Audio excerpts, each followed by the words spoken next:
दुनिया का जो फॉर्मूला है volume, volume is the game. Because जब भी आप किसी ऑटो वाले से बात करते हैं वो कहते हैं कि हम ढाई बनाते हैं, उसका $1,000,000 खर्च होता है, बट आपकी जो प्रोडक्शन है वो नंबर ऑफ यूनिट इतने नहीं बनते कि जिसकी वजह से हमारी कॉस्ट जो है ना इफेक्टिव हो। अभी ये देखिए न्यू एंट्रेंट आए हैं, न्यू रिसर्च आई है, R&D आई है, तो ये कंपनीज को भी R&D करनी चाहिए ताकि अपनी कॉस्ट को कैसे कम कर सकते हैं, सप्लाई चेन।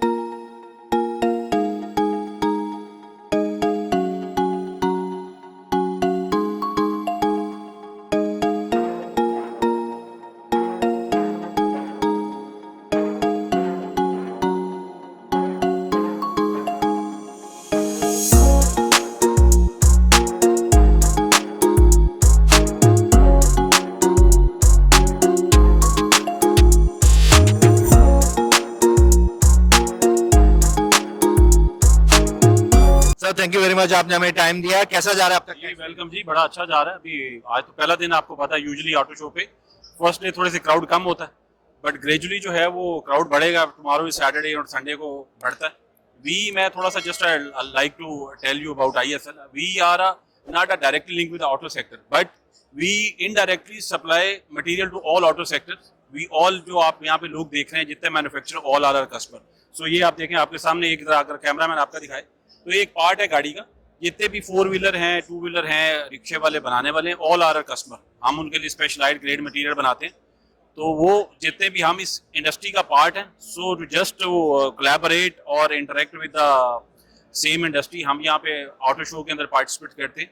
ISL जो है ये फ्लैट स्टील मैन्युफैक्चर कंपनी है और हम 3 तरह के प्रोडक्ट बनाते हैं। कोल्ड रोड प्रोडक्ट बनाते हैं, गैल्वनाइज और PPG। अल्हम्दुलिल्लाह we are the only company 30 countries के अंदर इंजीनियरिंग सेक्टर के अंदर हम अपना प्रोडक्ट जो है एक्सपोर्ट भी कर रहे हैं। We are the largest flat steel manufacture in the country. तो जितने भी आपके ऑटोमोबाइल की इंडस्ट्री है वहाँ पे हम सप्लाई करें। ऑटोमोबाइल के अलावा बाकी और बहुत सारी इंडस्ट्री जो है, हम होम अप्लायंसेज है, आपकी पाइप इंडस्ट्री है, ड्रम इंडस्ट्री है, अप्लायंस है, सो बहुत सारी इंडस्ट्री के अंदर हम अपना प्रोडक्ट दे रहे हैं। तो वी आप consider as a backbone of the engineering sector. अच्छा सर, लाजमी बात है, आपने कहा मुख्तलिफ सेक्टर्स हैं। सिर्फ ऑटो इंडस्ट्री में भी देखें तो मोटरसाइकिल अलग स्टाइल की चीज है, रिक्शा अलग है और गाड़ी अलग है, तो उसके अंदर गेजेस वगैरह का भी फर्क होता होगा। तो उसको कैसे आप लोग देखिए, हर जो जैसे आपने कहा सेगमेंटेशन है, 2 व्हीलर जो मोटरसाइकिल है, 3 व्हीलर रिक्शा है, 4 व्हीलर गाड़ी है, तो हर पार्ट के लिए you need a different gauge, जो आपने बोला थिकनेस, और उसका डिफरेंट ग्रेड है। अगर आप मोटरसाइकिल की बात करें तो आपका जो फ्यूल टैंक है वो उसके लिए 0.8 mm चाहिए होता है और वो स्पेशल गेट से बनता है। इसी तरह से अगर आप रिम की बात करें तो उसका थिकनेस चेंज हो जाता है और वो डिफरेंट गेट से बनता है। तो आपके मोटरसाइकिल के अंदर जितने प्लास्टिक के अलावा पार्ट्स हैं वो सारे शीट मेटल से बनते हैं, और वो सारे के सारे, इवन आप लाइट को देखते हैं, लाइट का जो कवर है वो भी स्टील से बनता है, तो उसके लिए एक डिफरेंट ग्रेड और डिफरेंट थिकनेस बनती है।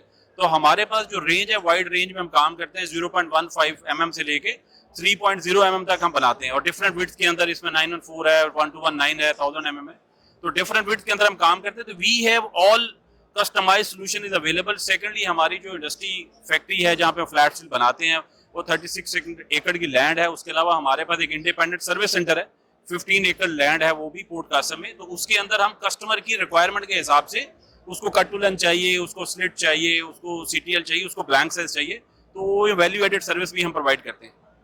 अच्छा सर, ओवरऑल अगर हम देखें तो ऑटोमोबाइल इंडस्ट्री के अंदर एक बड़ा मसला इस वक्त ये है कि प्राइसेस काफी हाई हैं। एक आम आदमी के लिए छोटी गाड़ी, मोटरसाइकिल अफोर्ड करना भी मुश्किल होता है। क्या सजेशन देंगे, किस तरीके से प्राइस रिड्यूस की जाए?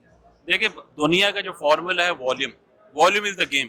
बिकॉज जब भी आप किसी ऑटो वाले से बात करते हैं वो कहते हैं कि हम ढाई बनाते हैं, उसका $1,000,000 खर्च होता है, बट आपकी जो प्रोडक्शन है वो नंबर ऑफ यूनिट इतने नहीं बनते कि जिसकी वजह से हमारी कॉस्ट जो है ना इफेक्टिव हो। अभी ये देखिए न्यू एंट्रेंट आए हैं, न्यू रिसर्च आई है, R&D आई है, तो ये कंपनीज को भी R&D करनी चाहिए ताकि अपनी कॉस्ट को कैसे कम कर सकते हैं, सप्लाई चेन को कैसे इंप्रूव कर सकते हैं। वी बेसिकली आवर पर्पस, जो company goal is to provide the best supply chain integration to the local manufacturer, because we are carrying huge lot inventory on behalf of their customer. So उनका जो एक fix cost, capital intensive जो ये industry है, यहाँ पे inventory gain करनी पड़ती, तो हम बीइंग अ लोकल उनको जस्ट इन टाइम सप्लाई करते, तो यहाँ पे उनका कैपिटल जो है ना वो कम होता है जब, तो उसकी वजह से उसका फाइनेंशियल कॉस्ट कम होती है। तो हम ये एक लोकलाइज इंडस्ट्री को जब डेवलप करेंगे तो ये एक overall chain, supply chain develop होगी, जिससे कॉस्ट बेहतर हो सकती है। Thank you very much sir.